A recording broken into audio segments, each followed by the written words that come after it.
মারামারি সেই খুব। ইউটিউব চ্যানেলে দেখলাম যে একজন গর্ভবতী মায়ের পেটে লাথি মারা হয়েছে এবং তিনি বেহুশ হয়ে বিছনায় পড়ে আছেন। মেয়ে পেটে ছিল, মানে বাচ্চা, মানে কি সাবধান করে আমরা যে নিয়ে এসেছি, আমরা 3টে ফ্যামিলি এসেছি। এক্ষুনি ইমিডিয়েট আমার সনাতনী ভাইদের উদ্ধার করা হবে।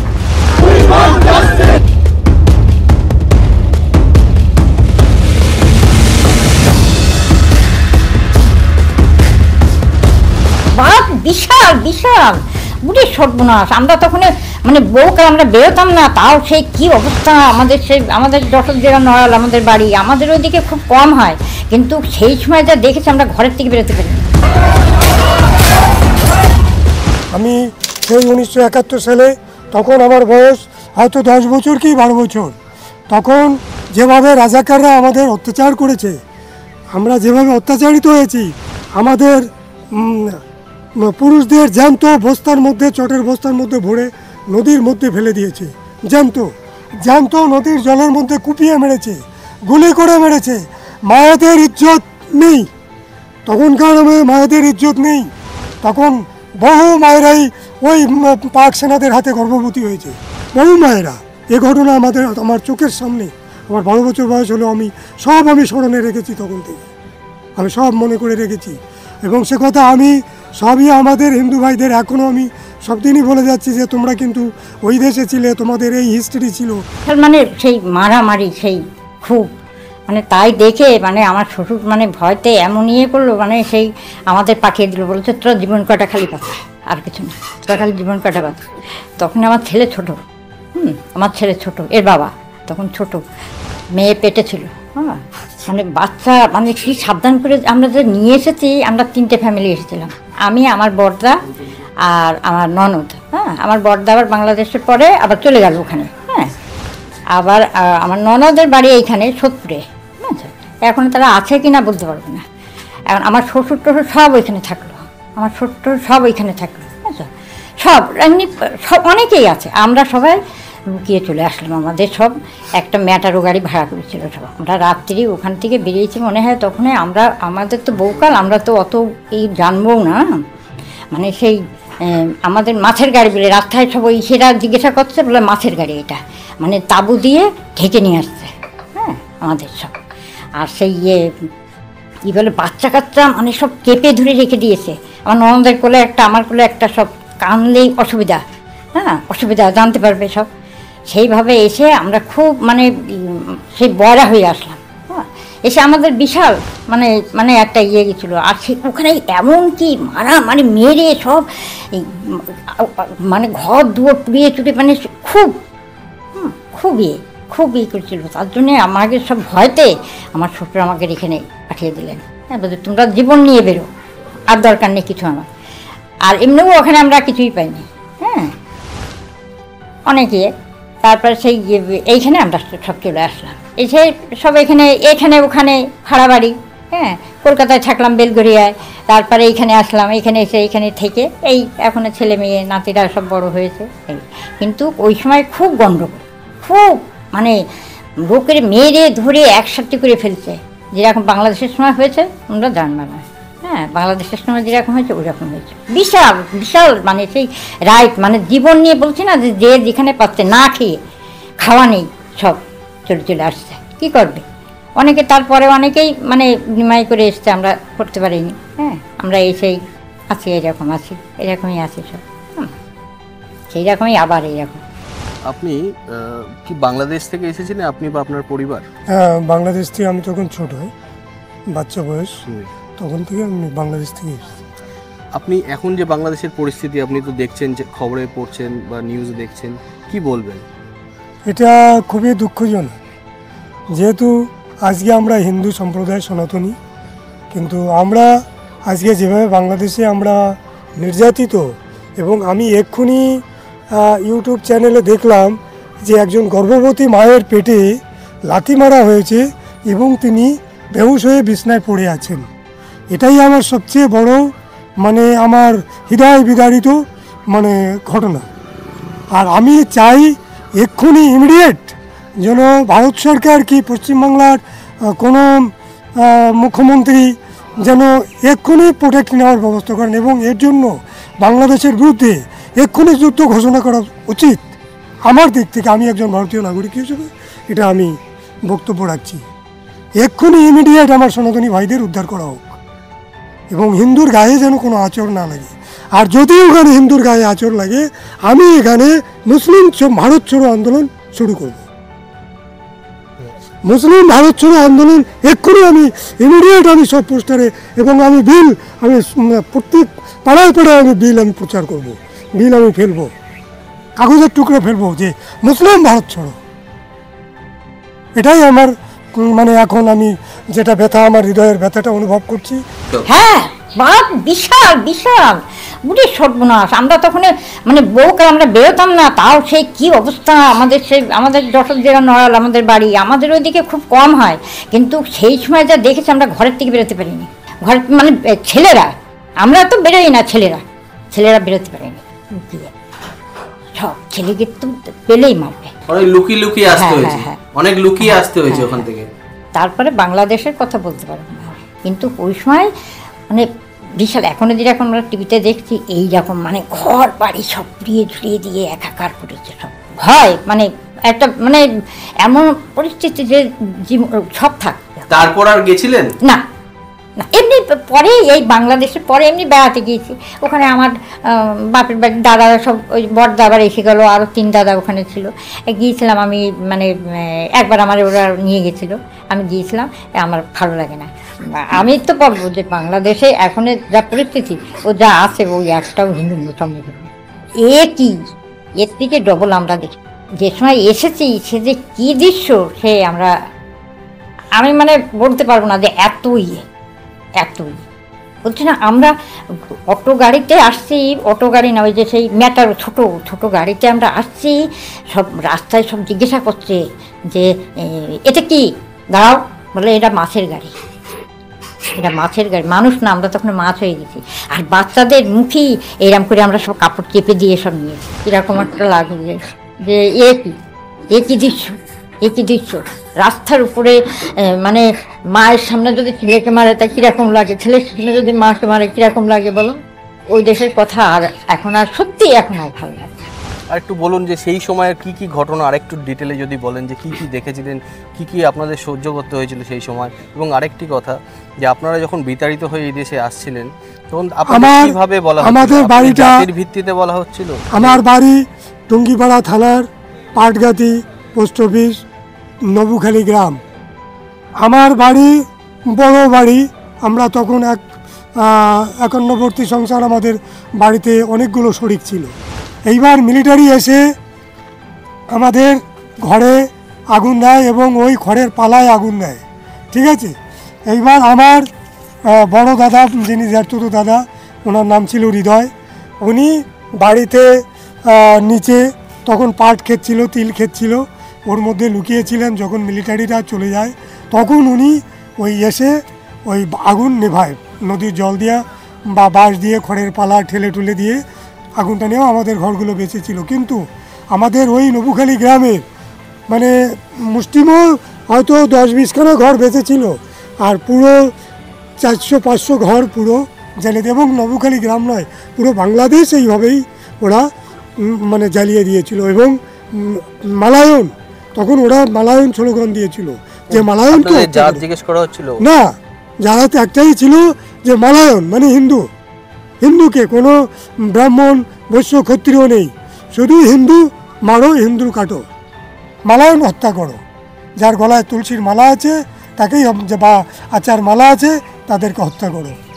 এবার হিন্দুদের যে কালী মন্দির এবং ইস্কন যে রাধাকৃষ্ণ মন্দির, সেখানেও ভাঙচুর করা হচ্ছে।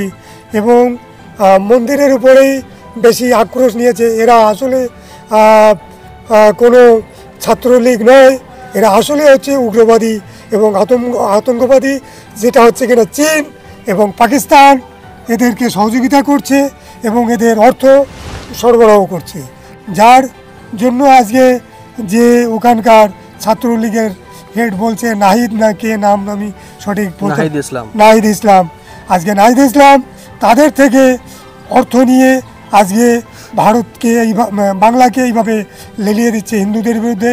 এবং এটা ছাত্র আন্দোলন নয়, এটা শুধু বাংলাদেশ থেকে হিন্দুদের বিতাড়িত করার জন্য এইটাই আন্দোলন। বর্তমানে বাংলাদেশের কি পরিস্থিতি দেখেছেন? এই অবস্থায় বর্তমান পরিস্থিতি নিয়ে কি বলবেন? জয় হরিচাঁদ, জয় গুরুচাঁদ। সত্যি কথা বলতে বাংলাদেশের পরিবেশ পরিস্থিতি দেখে আমরা যারা একটু বয়সের মানুষ আছি আমরা খুব চিন্তার ভিতরেই আছি। এমনকি খাওয়া দাওয়া ঘুম চলে গেছে। জ্ঞাতি বান্ধব আত্মীয় স্বজনরা প্রত্যেকেই খুব দুঃখের সঙ্গে ওরা জীবনযাপন করছে। অনেক জায়গায় অনেক অত্যাচার হচ্ছে। তারা হয়তো কেউ বেঁচে আছে, কেউ বেঁচেও নাই। সংবাদের মাধ্যমে তাও কিছু পাচ্ছি না, হয়তো সামান্য কিছু খবর আসছে।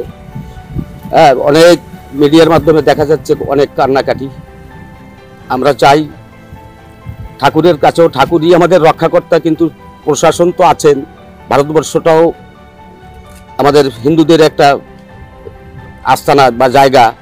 আমরা চাই এখান থেকেও তারা বিষয়টা দেখুক।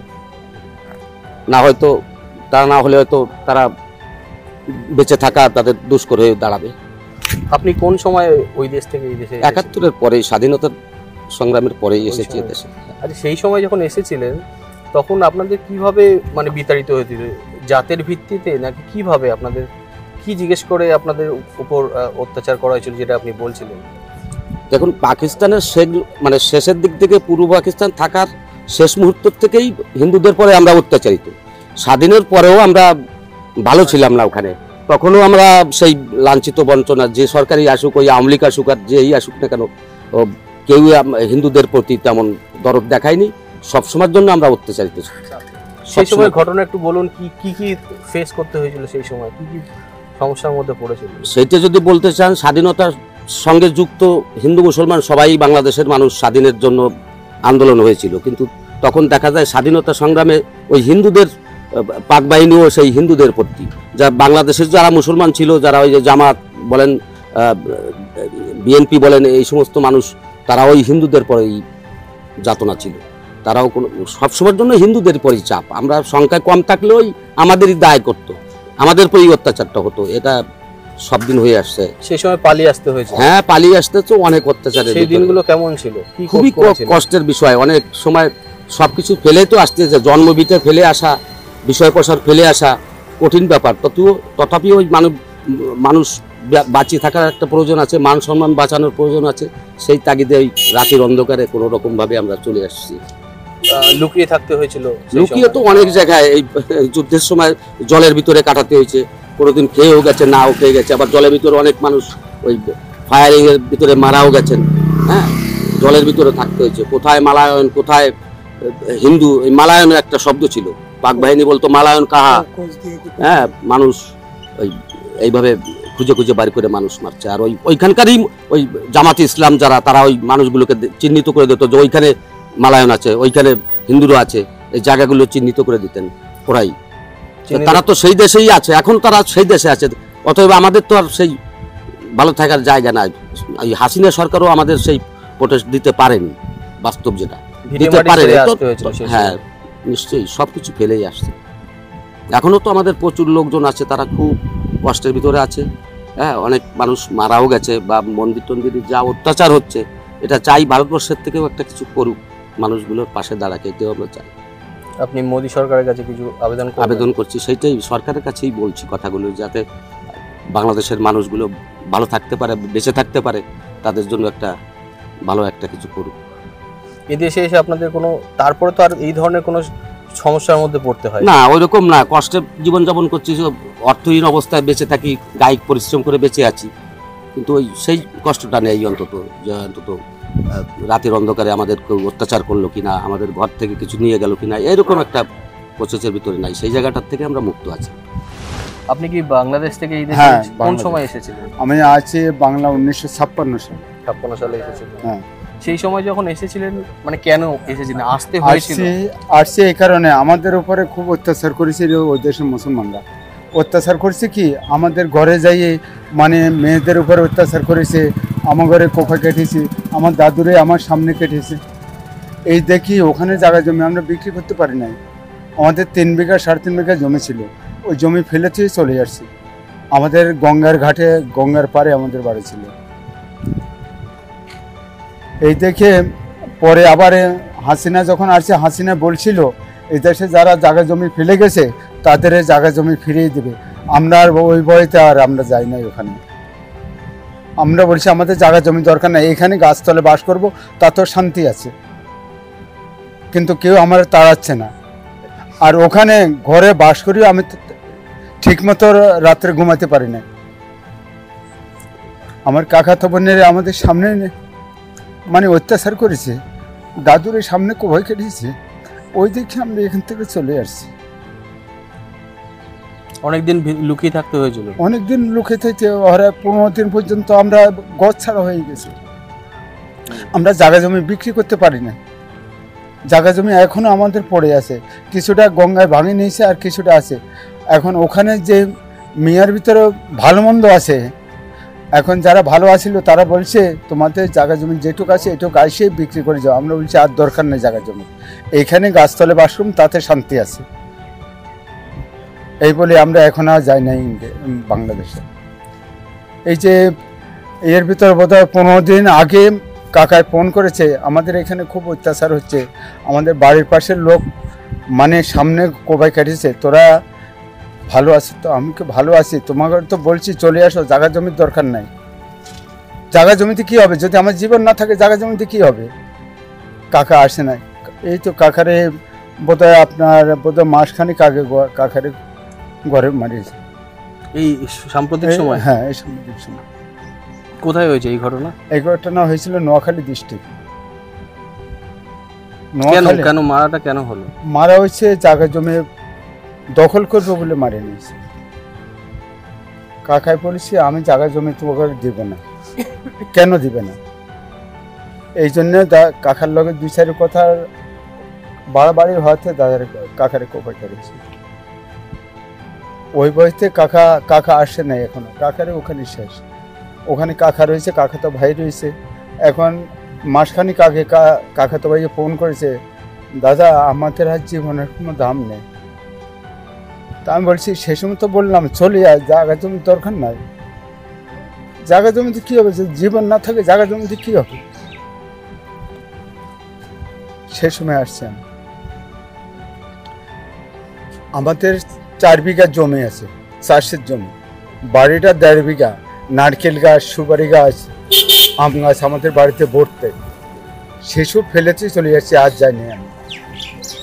আমার বাবা এখানে মারা গেছে, ওই জায়গা জমির ইয়েতে হার্ট ফেল করে এখানে বাবা মারা গেছে। তেমন বলছে বাবা যেন চলে গেছে, জায়গা জমিতে আর কী হবে? আমাদের আর জায়গা জমির দরকার নেই।